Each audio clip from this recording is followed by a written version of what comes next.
Hello दोस्तों, एक बार फिर से बहुत बहुत स्वागत करता हूं मैं आप सबका मेरे इस चैनल ट्रैवल यात्रा में। ये है सिंगापुर सीरीज का 8वां वीडियो और इससे पहले भी मैंने एक और वीडियो बना रखा है जिसमें मैंने top 10 site seeing places of Singapore के बारे में डिटेल में एक्सप्लेन किया हुआ है। उसी वीडियो का ये कंटिन्यूएशन में पार्ट 2 है जिसमें हम डिस्कस करेंगे कुछ और major sight seeing places of Singapore. अगर आप सिंगापुर के टूर का विजिट कर रहे हैं तो जो मैंने पहला वीडियो बनाया है उसमें जो टॉप 10 प्लेसेस है वो तो आप बिल्कुल मिस नहीं कर सकते, लेकिन इसके अलावा भी अगर आपके पास टाइम है तो आज जो हम चीजें डिस्कस करने वाले हैं, आज जो साइट सीइंग प्लेसेस हम डिस्कस करने वाले हैं, इनमें से भी कुछ sight seeing places as per your taste, as per your preference आप विजिट कर सकते हैं। तो अगले कुछ मिनटों तक बिना स्किप किए बने रहिए मेरे साथ और चलिए शुरू करते हैं आज का ये वीडियो।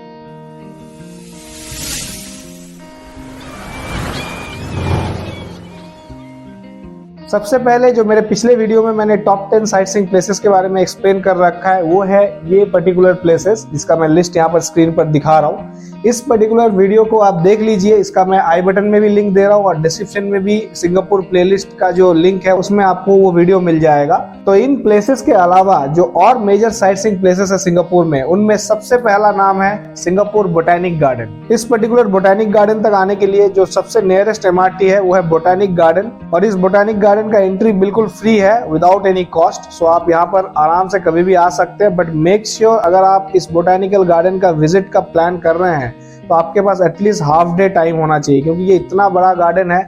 इसका जो मेन एंट्रेंस है, यहाँ से अगर आप इसकी लंबाई देखें तो कम से कम 1.5-2 किलोमीटर लंबा है ये, और चौड़ाई अगर देखें तो अप्रोक्सीमेटली आधा किलोमीटर से ज्यादा चौड़ा है ये।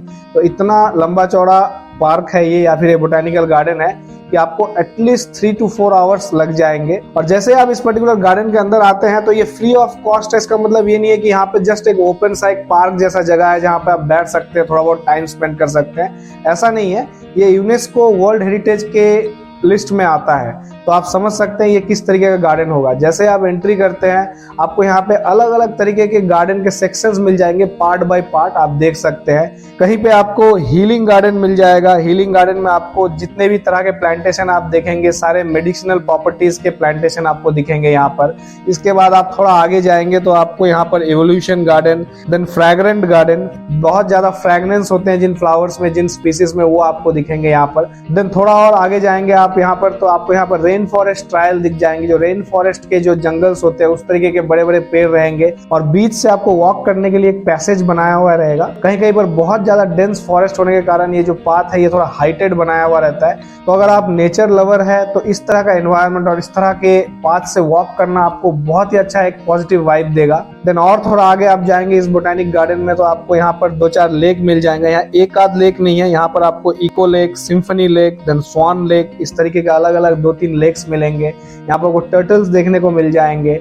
और थोड़ा आगे जाते हैं तो आपको यहाँ पर ऑर्चिड गार्डन मिल जाएगा। ऑर्चिड गार्डन का यहाँ पर एक एंट्री फी रहता है $5 के आसपास।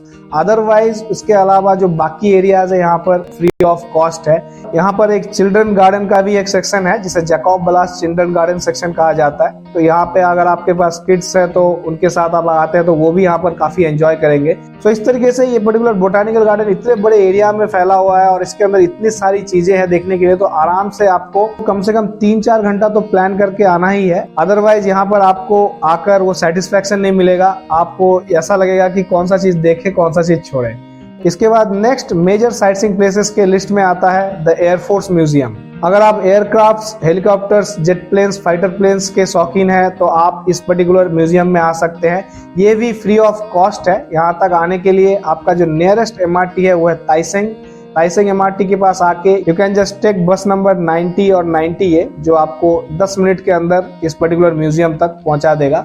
तो जैसे आप इसके अंदर जाते हैं तो आपको अलग अलग तरीके के classic aircrafts, then fighter drones, then helicopters, then trainers jet, इस तरह के बहुत सारे फाइटर प्लेन्स, जेट प्लेन्स के कैटेगरीज आपको देखने को मिल जाएंगे। इसके बारे में भी आप डिटेल में वहाँ पढ़ सकते हैं। वहाँ पे interactive learning touch based screen है जिसमें आप बहुत अच्छे तरीके से इन सब प्लेन्स के बारे में डिटेल में जानकारी ले सकते हैं। और यहाँ पर कोई ऐसा रेस्ट्रिक्शन नहीं है कि आपको दूर से देखना है इन प्लेन्स को, आप एकदम करीब तक जाकर हम इन प्लेन्स को देख सकते हैं। इसके बाद यहाँ पर अंदर एक डिस्प्ले एरिया भी है जहाँ पे फाइटर प्लेन्स के जो कॉकपिट्स होते हैं, then control panels of different types of planes, इसको अलग अलग तरीके से डिसमेंटल सेटल्ड मैनर में आपको दिखाया गया है। So it will be a great fun for you अगर आप jet planes, fighter planes, aircraft वगैरह में शौक रखते हैं तो।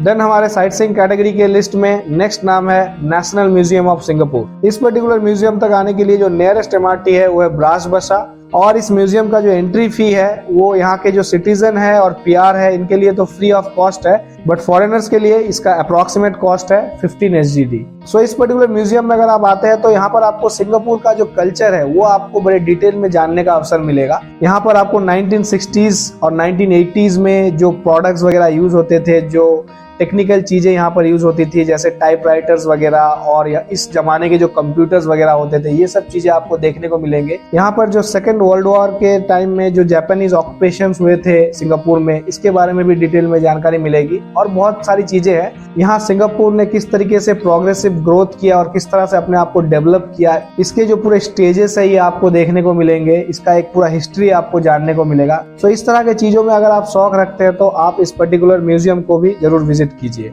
और इसी पर्टिकुलर म्यूजियम से 1 से 1.5 किलोमीटर की दूरी पर है नेशनल गैलरी ऑफ सिंगापुर।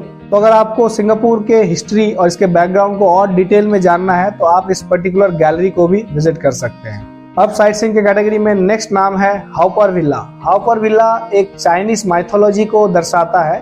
ये हाओपार विला एक तरीके से देखा जाए तो एक गार्डन है, एक पार्क जैसा एक एरिया है जहां पर आपको चाइनीज माइथोलॉजी से रिलेटेड स्टैचूज वगैरह देखने को मिल जाएंगे। यहाँ पर बहुत तरह के मूर्ति और कलाकृतियों से आपको चाइनीज कल्चर के बारे में समझाया गया है। इनके जो उसूल होते हैं, इनके जो लॉज होते हैं, इनके जो वैल्यूज होते हैं, ये किस तरीके से एल्डर्स को रेस्पेक्ट किया जाता है, पुराने जमाने में किस तरीके का इनका ट्रेडिशन हुआ करता था, ये सब चीजें आपको यहाँ पर स्टैचूज के फॉर्म में आपको देखने को मिल जाएगा। और यहाँ पर भी एंट्री बिल्कुल फ्री ऑफ कॉस्ट है। मैं आपको जो भी चीजें बता रहा हूँ मोस्टली यहाँ पर एंट्री फ्री ऑफ कॉस्ट है। जहाँ जहाँ पर आपको चार्जेस लगेंगे वहां पर मैं आपको चार्जेस बताता भी जाऊंगा। जैसे इस पर्टिकुलर पार्क के अंदर एक एडिशनल सेक्शन है जो हेल्थ म्यूजियम जिसे कहा जाता है। इसके अंदर भी थोड़ी बहुत चीजें हैं जो आप देख सकते हैं, बट इसका कॉस्ट है 18 SGD। So if you want you can go to this particular area, otherwise just आप इस हाओपार विला वाले गार्डन को विजिट कीजिए। ये गार्डन भी अपने आप में एक बहुत ही खूबसूरत सा जगह है। आराम से अगर आप आधा 1 घंटा टाइम स्पेंड करना चाहते हैं और चाइनीज कल्चर को थोड़ा डीपली समझना चाहते हैं तो आप इस पर्टिकुलर हाओपार विला एरिया को विजिट कर सकते हैं। नेक्स्ट आपके सिंगापुर के टूर के दौरान आप विजिट कर सकते हैं fort Canning park. Fort Canning park भी सेंटर ऑफ द सिंगापुर में है। सो इस पर्टिकुलर पार्क के अंदर अगर आप आते हैं तो आपको देखने को मिलेगा यहाँ पर बैटल बॉक्स, जो अंडरग्राउंड बंकर्स होते हैं, जो पहले जमाने में अंडरग्राउंड बंकर्स यूज किए जाते थे, उसके बारे में आपको डिटेल में यहाँ पर देखने को मिलेगा। तो इस पर्टिकुलर एरिया को बैटल बॉक्स कहा जाता है। Then next you can visit spice garden. Spice garden में आपको जितने भी तरह के स्पाइसेस होते हैं उसके बारे में, जो प्लांटेशन होते हैं, इसकी डिटेल में जानकारी मिलेगी। और ये गार्डन भी अपने आप में एक बहुत ही खूबसूरत सा प्लेस है, जस्ट इसको आप विजिट कर सकते हैं। देन फोर्ट कैनिंग रिजर्वायर है, इसके अंदर एक छोटा सा लेक जैसा एरिया है, इसके आसपास भी आप थोड़ा बहुत टाइम स्पेंड कर सकते हैं। Then you can visit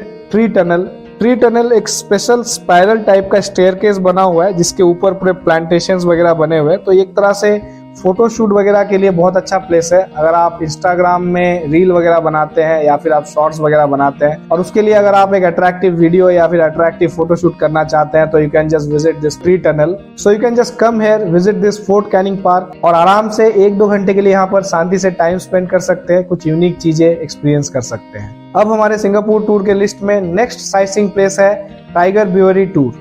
tiger ये जो नाम है ये one of the Singaporean beer brand है। ये पर्टिकुलर बियर काफी फेमस है सिंगापुर में। ईयर 1932 में इसे लॉन्च किया गया था और हेनकेन एशिया पैसिफिक के साथ इसको जॉइंट वेंचर में प्रोड्यूस किया जाता है। तो ये जो ब्रीवरी है, मतलब जो टाइगर बियर का प्रोडक्शन का जो यूनिट है, इसका एक यूनिट सिंगापुर में भी है।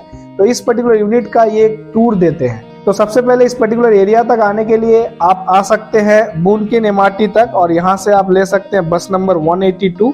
अदरवाइज आप आ सकते हैं तुआस वेस्ट रोड जो MRT है यहाँ तक, और यहाँ से एक छोटा सा लोकल बस आप ले लीजिए। देन इस पर्टिकुलर टूर का जो कॉस्ट है वो है 20 SGD for adult and 12 SGD for child. इस पर्टिकुलर टूर में आपको सबसे पहले विजिटर सेंटर में लेके जाया जाता है। यहाँ पर आपको जो ये बियर ब्रांड है इसके हिस्ट्री के बारे में बताया जाता है। इसके जो पुराने जो लोगोज लेबल्स होते थे वो आप देख सकते हैं यहाँ पर। देन नेक्स्ट आपको ये ब्रीविंग हाउस पर लेके जाते हैं। ब्रीविंग हाउस में आपको बेसिकली मैन्युफैक्चरिंग यूनिट है जहाँ पर आपको स्टेज बाय स्टेज जो मैन्युफैक्चरिंग प्रोसेस है ये आप देख सकते हैं।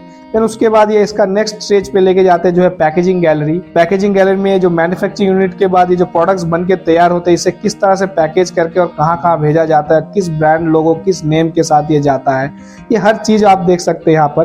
Then next come the very interesting part जो है टाइगर टवेरन। ये एक तरह से इनका बार एरिया है जहां पर आपको ये बैठाकर इनके जो फ्रेश सैंपल्स है ये आप यहाँ पर टेस्ट कर सकते हैं। यहाँ पर आपको सबसे पहले एक ट्विंट बियर दिया जाता है टाइगर का, जो बेसिक इनका जो ओरिजिनल बियर होता है ये दिया जाता है टेस्ट करने के लिए। देन आपको यहाँ पर और 4-5 तरह के इनके जो अलग अलग फ्लेवर्स है ये आपको टेस्ट करवाए जाते हैं। और जो चाइल्ड एंट्री है उनके लिए ये सैंपल टेस्टिंग अवेलेबल नहीं है, उनको ये सैंपल्स नहीं दिया जाता है। Only for adults this samples are available and it is included in the ticket cost. Ticket cost में आपको ये सारी चीजें रहती है।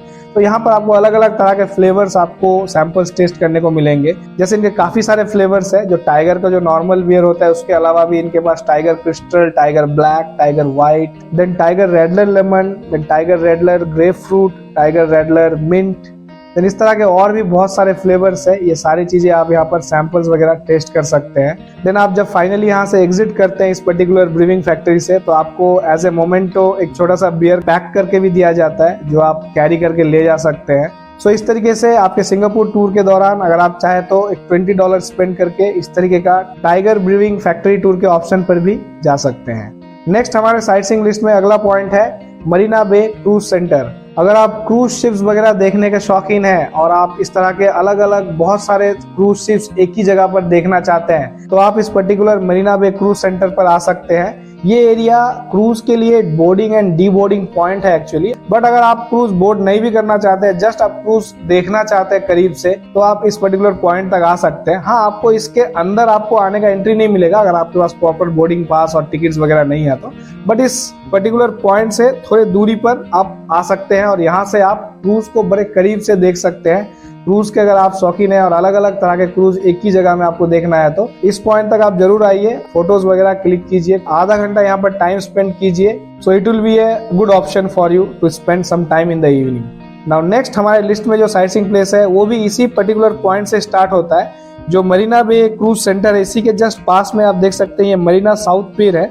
मरीना साउथ पियर से आपको राउंड ट्रिप फेरीज मिलते हैं। यहाँ का जो यूनिक आइलैंड है जो है John's island, saint John's island और कुसु आइलैंड, ये 2 आइलैंड अगर आपको विजिट करना है तो आप इस पर्टिकुलर मरीना साउथ पियर एरिया से ये फेरीज वगैरह ले सकते हैं, जिसका मैं स्क्रीन में आपको टाइमिंग दिखा रहा हूँ, यहाँ पे आप देख सकते हैं। तो इस पर्टिकुलर राउंड ट्रिप का अप्रोक्सीमेट कॉस्ट $15 के आसपास होता है। कुसु आइलैंड में आपको कुसु आइलैंड चाइनीज टेम्पल देखने को मिल जाएगा। एट द सेम टाइम यहाँ पर आपको एक टॉर्टोइज सेंचुरी देखने को मिलेगा। यहाँ पे आपको काफी सारे छोटे बड़े टर्टल्स देखने को मिलेंगे। यहाँ के जो लोकल्स होते हैं इस पर्टिकुलर आइलैंड तक मोस्टली पिकनिक वगैरह मनाने आते हैं, तो यहाँ पर पिकनिक मनाते हुए आपको बहुत सारे लोकल्स दिख जाएंगे। But as a visitor if you want a less crowded island तो आप इस कुसु आइलैंड में भी आ सकते हैं। तो मेरे टॉप 10 के जो पहले वाले वीडियो है उसके लिस्ट के बाद ये है कुछ और प्लेसेस के लिस्ट जो आप विजिट कर सकते हैं अगर आप 2-3 दिन से ज्यादा का आपका टूर प्लान है सिंगापुर का। और इसके अलावा भी यहाँ पर बहुत सारे गार्डन्स एंड पार्क्स है जो मैं यहाँ पर मेंशन नहीं कर पाया आपसे इस पर्टिकुलर वीडियो में। एक एक पार्क एक एक गार्डन में अगर मेंशन किया तो ये बहुत ज्यादा लंबा हो जाएगा, but there are certain other parks and garden जिसका मैं लिस्ट यहाँ पर आपको दिखा रहा हूँ। ये भी काफी ब्यूटीफुल पार्क्स है, ब्यूटीफुल गार्डन्स है जो फ्री ऑफ कॉस्ट है। मोस्टली यहाँ पे सारी चीजें फ्री ऑफ कॉस्ट है, तो इन्हें भी आप थोड़ा बहुत गूगल में सर्च कीजिए। आपको अगर यहाँ पर कुछ स्पेसिफिक चीज अच्छा लगे तो आप इन गार्डन्स इन पार्क्स को भी विजिट कर सकते हैं। और इसके अलावा यहाँ पर बहुत सारे म्यूजियम भी है जिसका भी अगेन मैं यहाँ पर एक लिस्ट दे रहा हूँ। इन म्यूजियम्स को भी आप थोड़ा बहुत गूगल में रिसर्च कीजिए, आपको इसमें से कुछ स्पेसिफिक चीज अगर अच्छा लगे तो इसे भी आप विजिट कर लीजिए। इसमें जितने भी मैंने site seeing places, museum, parks, gardens वगैरह मैंने आपको बताया है, ऑब्वियसली ये सारी चीजें आपके लिए विजिट करना लगभग इम्पॉसिबल है। अगर आप 3, 4, 5 दिन के विजिट या हफ्ते भर के विजिट के लिए अगर आते हैं तो भी ये इम्पॉसिबल है मैं कहूँगा। बट मेरा मेन मोटो ये है इस पर्टिकुलर वीडियो को बनाने का कि अगर आप स्पेसिफिकली किसी एक चीज के क्रेजी है, जैसे आपको अगर एयरक्राफ्ट वगैरह या हेलीकॉप्टर, जेट फाइटर, प्लेन्स वगैरह आपको करीब से देखना है, इसमें आप शौक रखते हैं, तो आप स्पेसिफिकली आपके टूर आइटनरी से टाइम निकाल के इस एयरफोर्स म्यूजियम को विजिट कर सकते हैं।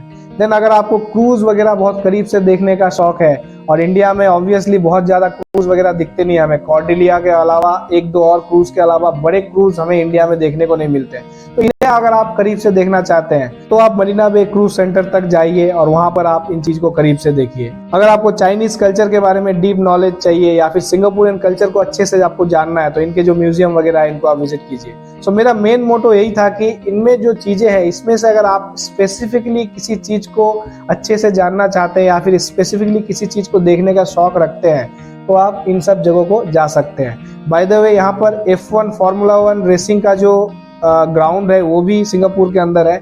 सो इन सब चीज़ों के बारे में या फिर आप स्पेसिफिकली कुछ चीज़ देखना चाहते हैं तो इसके लिए अगर आपको कोई डिटेल चाहिए तो प्लीज़ मुझे कमेंट कीजिए, मैं आपके हर कमेंट का जवाब देने का कोशिश करूंगा। और आई होप आपको इस वीडियो से भी एक ओवरऑल जानकारी मिल गया होगा कि सिंगापुर में टॉप 10 साइट सीइंग प्लेसेस के अलावा भी और कौन कौन सी चीज़ें हैं, कौन कौन सी साइट सीइंग प्लेसेस है जिन्हें आप देख सकते हैं अपने सिंगापुर के टूर के दौरान। इसके अलावा भी मैं और कुछ और वीडियोस बनाऊंगा जिसमें आपको top 5 shopping places, then shopping malls, जो टॉप के बजटेड फूड स्ट्रीट्स वगैरह है, फूड कॉर्नर्स वगैरह है, ये सब चीज़ों के बारे में भी मैं 2-4 और वीडियोस बनाने वाला हूँ। तो इसके लिए जो मैंने सिंगापुर टूर का पूरा प्लेलिस्ट बना रखा है उसका मैं लिंक डिस्क्रिप्शन में दे रहा हूँ और यहाँ पर आपको आई बटन में भी इसका लिंक आ रहा होगा, यहाँ से भी आप क्लिक करके जा सकते हैं। सो अगर आप सिंगापुर के टूर का प्लान कर रहे हैं तो इस सिंगापुर प्लेलिस्ट को जरूर सेव करके रखिए, आपको ये काफी बेनिफिशियल रहेगा आपके सिंगापुर टूर को बजटेड मैनर में प्लान करने के लिए। तो फाइनली इस वीडियो को यहीं पर करते हैं समाप्त। और अगर आपको ये वीडियो पसंद आया हो, इसमें दिए हुए जानकारी सिंगापुर साइट सीइंग प्लेसेस के बारे में जो दिए हुए इन्फॉर्मेशन है ये आपको पसंद आया तो प्लीज वीडियो को लाइक कीजिए और अपने सर्कल में या फिर उन फ्रेंड्स के साथ शेयर कीजिए जो नियर फ्यूचर में सिंगापुर के टूर का प्लान कर रहे हैं। और अगर आप चैनल में नए हैं तो चैनल को सब्सक्राइब कीजिए और इंस्टेंट नोटिफिकेशन के लिए बेल आइकॉन को हिट कीजिए। तो चलिए जल्दी मिलते हैं आपसे इसी सिंगापुर टूर सीरीज के एक और नए वीडियो के साथ। तब तक के लिए खुश रहिए, एंजॉय कीजिए और अपने जिंदगी के सफर में सफर करते रहिए। जय हिंद।